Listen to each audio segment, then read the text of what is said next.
दादा, निदा खानला अटक झाल्यानंतर आता त्यांना 11 मे पर्यंत पोलीस कोठडी देण्यात आलेली आहे. नेमकी आपली प्रतिक्रिया काय असेल यावर? पण निदा खानला अटक करेपर्यंत ती कोणाच्या आश्रयाखाली होती? कोण तिला आशीर्वाद देत होता?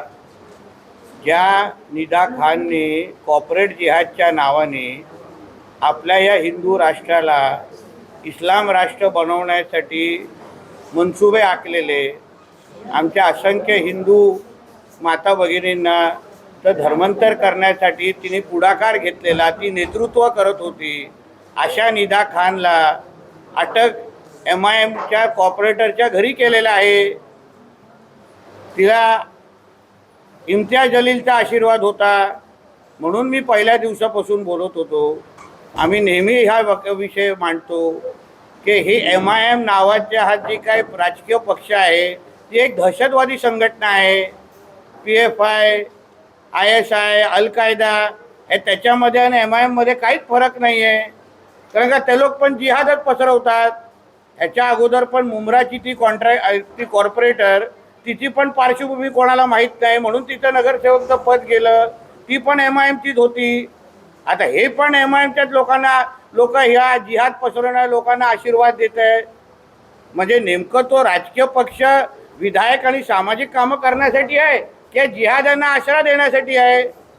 म्हणून जसं PFIला आपल्या भारतामध्ये बॅन करून टाकलेलं आहे तसं लवकर या MIM नावाच्या दहशतवादी संघटना जी आहे ज्या माध्यमातून फक्त जिहाद केला जातो त्यांनाही लवकरात लवकर त्यांच्यावर बंदी टाकली पाहिजे. आणि ज्या इम्तियाज जलीलला पण अटक केली पाहिजे, त्या कॉर्पोरेटरला पण अटक, नगरसेवकाला पण अटक केली पाहिजे. निदा खान हा फक्त मुखवटा आहे.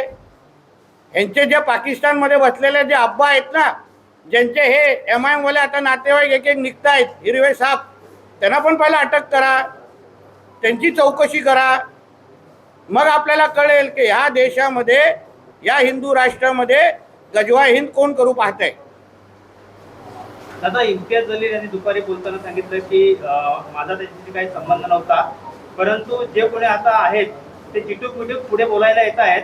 सगळ्यात पहिली प्रतिक्रिया आपण दिली होती, त्यामुळे आपल्यावरती टीका झाल्याचं समजलं जातं. अहो, याच इम्तियाज जलीलने मुंब्रामध्ये येऊन सांगितलं होतं की आम्हाला महाराष्ट्र हिरवा करायचा आहे. म्हणजे काय? म्हणजे या अशा निदा खान सारख्या हिरव्या सापांना यांना दूध पाजायचं आहे जे जिहाद करतात तिथे. मला काही नावं देऊन तुझा बुरखा फाडण्याशिवाय मी गप्प बसणार नाही आहे. आणि ह्यामुळेच तर आम्हाला आमच्या हिंदू धर्मावर, सनातन धर्मावर अभिमान आहे ना. कारण का खरातला जेव्हा अटक केली तेव्हा आमच्यातला कोणच हिंदू बाहेर येऊन त्याचं संरक्षण केलं नाही, त्याला वाचवायला पुढं आलं नाही. कारण का त्यांनी माता भगिनींचं आयुष्य खराब केलं होतं. म्हणून कुठलाच एक हिंदू, मग तो राजकीय क्षेत्रामध्ये असेल कुठलाही, संरक्षण द्यायला पुढे आला का? पण ह्यांच्यातले कोणी तुम्ही जिहाद करा, कोणाचं धर्मांतर करा, तरी हे लोक वाचवायला पुढे येतात. आणि मग आमच्यावर का टीका होते आम्ही हिंदू मुसलमान करतो? अहो, तुम्हाला ज्या राष्ट्रामध्ये तुम्ही राहता त्या राष्ट्राचे संविधान, त्या राष्ट्राचा झेंडा, त्या राष्ट्राचा राष्ट्रगीत हे तुम्हाला मानायचं नसेल, नुसतं जिहाद करायचं असेल आणि जिहाद करणाऱ्या लोकांना तुम्ही संरक्षण देत असाल तर ही सगळी ह्या हिरव्या सापांची घाण आता एकदाच साफ करण्याची वेळ आली आहे. निदा खानला पोलीस कोठडी सुनावल्यानंतर आता तिला दिवसातून 2 वेळा तिच्या आईला भेटण्याची परवानगी दिलेली आहे. ते ठीक आहे, तो बघा, तो माननीय न्यायालयाचा निर्णय, तो कोर्टाचा निर्णय. पण निदा खान हा फक्त मुखवटा आहे, हा फक्त चेहरा आहे. त्याच्या मागचा जी काही ताकद आहे, जो काही अब्बा आहे ना, ती अब्बा पाकिस्तानमध्ये बसलेला जो काही जिहाद करतो त्यांच्यापर्यंत पोचणं हे आमचं देवेंद्र फडणवीस साहेबांचं सरकार करणार आहे. तुम्ही फक्त टप्प्याटप्प्याने बघा होतं काय. दादा, ओवेसी यांनी सांगितलं मी वंदे मातरम गीत हे गाणार नाही कारण ते देवीचं गीत असल्यामुळे आमचा त्याला विरोध आहे. मग त्याचा नाडा पकडून आम्ही त्याला पाकिस्तानमध्ये पाठवून देऊ.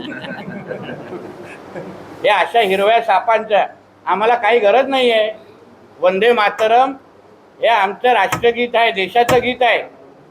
ज्याला हे म्हणायचं नसेल तर त्यांनी पाकिस्तानमध्ये निघून जावं. आणि ज्या दिवशी वंदे मातरम सुरू असेल आणि ओवेसी अगर बोलताना दिसला नाही आणि तो नेमका अगर महाराष्ट्रात असेल तर पैजामा काढून त्याला हैदराबाद पाडून देऊ आम्ही.